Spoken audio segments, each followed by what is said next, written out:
بارے میں. کس کے بارے میں؟ جنگ احد. تو پہلے یہ ہم سمجھ لیتے ہیں کہ جنگ احد کیوں ہوئی تھی, اس کی کیا وجوہات تھی. پہلے ہم نے جنگ بدر لڑی تھی 2 ہجری میں, لڑی تھی کہ نہیں لڑی تھی؟ اور جنگ بدر میں جو ہے وہ کفار مکہ کو بہت بری طرح سے ہم نے شکست دی تھی. تو اسی وجہ سے کفار مکہ کے اندر کیا تھا, غصہ تھا. کس چیز کا غصہ تھا ان کو, کہ ہم نے جنگ بدر میں ان کے ساتھ جو حالت کی تھی, ان کے بڑے بڑے قبائل کے جو سردار ہم نے مارے تھے, ان کو اس بات کا غصہ تھا کہ یار انہوں نے ہمارے ساتھ بہت برا کیا ہے. کس نے کیا؟ اللہ صلی اللہ علیہ وسلم اور صحابہ کرام مدینہ والوں نے. ٹھیک ہے, تو ان کو اس بات کا بہت بڑا غصہ تھا, اور اس کا ہی بدلہ لینے کے لیے انہوں نے سوچا کہ آج جو ابھی ہم جو ایسی جنگ کریں گے کہ ان کا نام و نشان ہی ختم کر دیں گے, کوئی بھی مسلمان رہنے نہیں دیں گے مدینے میں. کیا کہا انہوں نے کہ ہم کسی کو بھی نہیں چھوڑیں گے, سب کو ختم کر دیں گے. ٹھیک ہے, اسی کا بدلہ لینے کے لیے انہوں نے کیا کیا, جنگ احد ہوئی. کیا ہوئی؟ جنگ احد ہوئی. تو جنگ احد کے لیے جب لشکر نکلا ابو سفیان کی قیادت میں 3000 آدمیوں سے, کتنے تھے؟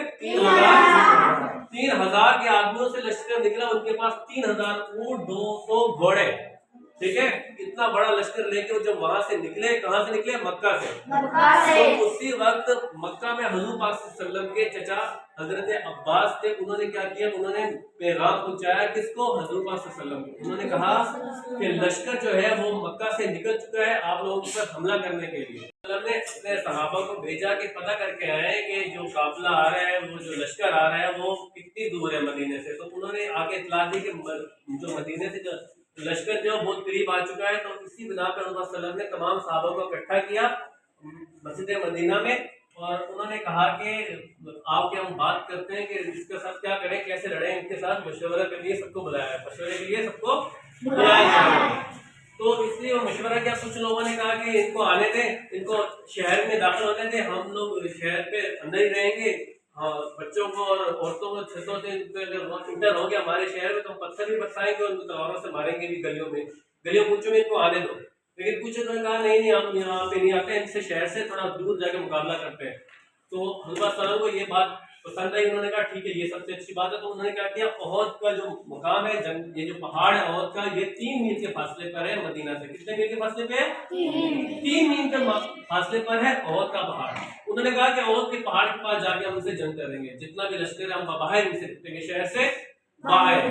تو اسی طرح حضور صلی اللہ علیہ وسلم بھی جو ہے وہ عصر کی نماز کے بعد 6 شوال کو عصر کی نماز کے بعد اپنے صحابہ کے ساتھ 1000 کا لشکر لے کے, کتنے لے کے؟ 1000 آدمی. تو حضور صلی اللہ علیہ وسلم کے پاس وہ لے کر وہ یہاں پہ آگے کدھر آگے پہاڑ کے پاس. ٹھیک ہے, اور وہ جو تھے وہ کتنے لشکر میں موجود ہیں؟ 3000. وہ بھی 6 شوال 3 ہجری کو وہاں پر آن پہنچے. کہاں پہنچے؟ احد کے پہاڑ کے پاس. اب ایک طرف تھا جو لشکر ابو سفیان کا, جس کی قیادت کس کے کون کر رہا تھا؟ ابو سفیان. اور ایک طرف حضور صلی اللہ علیہ وسلم کے انڈر جو لشکر تھا وہ بھی جنگ غزوہ احد پہ جو پہاڑ کے آمنے سامنے کھڑے تھے. کب کھڑے تھے؟ 6 شوال کو, ایک دن پہلے ہی سب لوگ آ گئے تھے. تو جب یہ سب لوگ یہ پہنچ جاتے ہیں یہاں پہ, تو کیا ہوتا ہے کہ ایک ان کے حضور صلی اللہ علیہ وسلم کے جو غدار اور منافقین کا ذکر بھی قرآن میں اللہ فرماتا رہتا ہے بار بار کہ منافقین سے بچو, منافقین سے بچو. تو یہاں پہ ہمیں ایک چیز نظر آتی ہے کہ منافق تھا ایک, اس کا نام تھا عبداللہ بن ابی. کیا نام تھا اس کا؟ عبداللہ بن ابی منافق تھا. حضور صلی اللہ علیہ وسلم کے لشکر میں تھا ضرور, لیکن انہوں نے اپنے 300 ساتھیوں کے ساتھ وہ وہاں سے نکل گیا. کب نکل گیا؟ جنگ شروع ہونے سے پہلے ہی 300 ساتھیوں کے ساتھ وہ وہاں سے چلا گیا. کہہ رہا میں نہیں لڑوں گا. وہ منافق تھا. حضور صلی اللہ علیہ وسلم کو جنگ کے میدان میں ہی چھوڑ کے چلا گیا. منافق اس سے بڑا تو نہیں ہو سکتا کوئی جو حضور صلی اللہ علیہ وسلم کو نہ چھوڑ دے. ٹھیک ہے, تو وہ چھوڑ کے چلا گیا. اب کتنے بندے بچے ان کے پاس؟ 700. مسلمان کتنے تھے؟ 700. اور کفار کتنے تھے؟ 3000. 7 شوال 3 ہجری کو آمنا سامنا ہوا. کیا ہوا؟ 7 شوال 3 ہجری کو آمنا سامنا ہوا. اس سے پہلے حضور پاک صلی اللہ علیہ وسلم نے عبداللہ نامی جو تھے کمانڈر, ان کو کہا کہ اپنے 50 جو تیر انداز ہے نا, 50 تیر انداز وہ لے جا کر یہ جبل رماتا ہے, جو جبل رماتا ابھی بھی ہے وہاں پہ پہاڑ کا ٹکڑا. ٹھیک ہے, جبل رماتا پہ آپ چلے جائیں, 50 آدمی لے کے. کتنے لے گئے؟ 50 تیر انداز, اچھے تیر انداز. ان کو یہاں پہ بٹھا دیا کہ اگر یہاں سے حملہ ہوتا ہے, کیونکہ یہ راستہ تھا ایک, یہاں پہ اس طرف کھجوروں کے درخت تھے اور یہاں پہ ایک راستہ تھا, ہو سکتا تھا یہ دشمن جو ہے یہاں سے انٹر کر کے ہم پہ بیک سائڈ سے وار نہ کرے. تو انہوں نے کہا کہ آپ لوگ 50 آدمی یہاں لے جا کے یہاں پر کھڑے ہو جانا, یہاں سے بندہ نہ کوئی انٹر ہو. جب تک ہم بولے نہیں آپ نے اترنا نہیں, جنگ ہو جیت جائیں یا ہار جائیں, جنگ جیت جائیں یا ہار جائیں, آپ لوگوں نے یہاں سے جگہ نہیں چھوڑنی. حضور صلی اللہ علیہ وسلم کو سختی سے حکم دیا کہ آپ نے یہاں سے جگہ نہیں چھوڑنی. تو یہاں بٹھا دیا, یہاں سے 703 ہجری کو آمنا سامنا ہوا, یہ فوج بھی یہاں ٹکرائی, یہ فوج مسلمان بھی یہاں ٹکرائے, اور اچھی خاصی جنگ ہوئی. حضرت حمزہ لڑتے ہوئے بہادری سے شہید ہو گئے. بہت جنگ ہوئی. یہ کفار کے جو آدمی تھے یہ ان میں بھگدڑ بچ گئی. کیا بچ گئی؟ بھگدڑ ہوتی ہے کہ بھاگو بھائی جان بچاؤ, یہ تو نہیں چھوڑنے والے. یہ 700 آدمی ان پہ ایسا غلبہ ہوا نا, یہ سب بھاگنے لگے. کیا کرنے لگے؟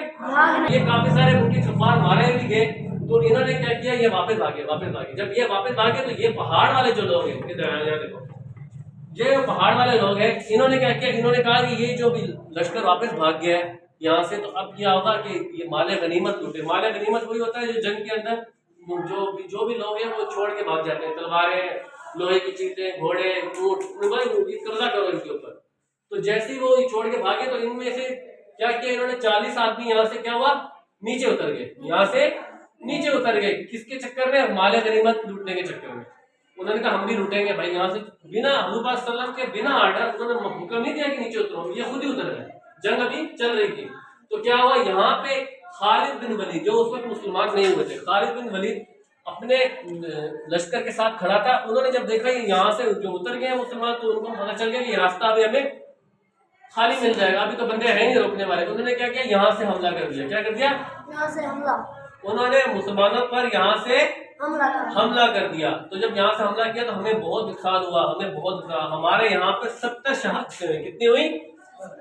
70 مسلمان شہید ہوئے. کتنے ہوئے؟ اور اتنی خطرناک یہاں پہ جنگ ہوئی نا کہ حضور صلی اللہ علیہ وسلم بھی اس کے اندر دانت ان کا شہید ہو گیا. کیا ہو گیا؟ دانت مبارک ان کا شہید ہو گیا. حضور صلی اللہ علیہ وسلم کو بھی دانت شہید ہو گیا. سوچ لو کہ وہ کتنے قریب پہنچ چکے تھے حضور صلی اللہ علیہ وسلم کے, لیکن پھر بھی بہادری سے لڑے.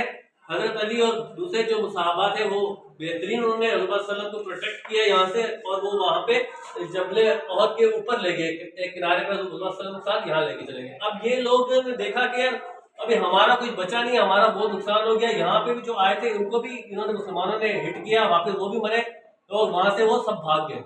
اس میں صرف 22 کافر مارے گئے. کتنے مارے گئے؟ 22. لیکن ان کا جو مقصد تھا نا, جو جنگ احد میں کفار مکہ کا مقصد تھا کہ ہم سب مسلمانوں کو ختم کر دیں گے, کسی کو نہیں چھوڑیں گے, وہ پورا نہیں ہوا, کیونکہ مسلمانوں نے ہمت سے مقابلہ کیا اور حضور صلی اللہ علیہ وسلم کو بھی یہاں پہ سیفٹی دی اور وہ بچت ہو گئی. تو لشکر لے کے آیا تھا ابو سفیان, اس کا مقصد حل نہیں ہوا گیا, کیونکہ وہ چاہ رہا تھا کہ سب کے سب مسلمان ختم کر دوں گا, لیکن وہ سب کے سب مسلمانوں کو ختم نہیں کر سکا.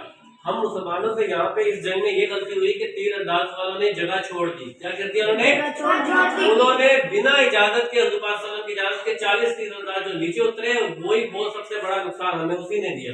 وہ نہ اترتے تو یہ انٹر نہیں ہوتے, خالد بن کا لشکر انٹر نہیں ہوتا. اور پھر یہ جنگ جو ہے وہ ایک قسم کی کفار کی ناکامی ہی سمجھی جاتی ہے, کیونکہ وہ جس نیت سے آئے تھے کہ ہم سب کو ختم کر دیں گے وہ نہیں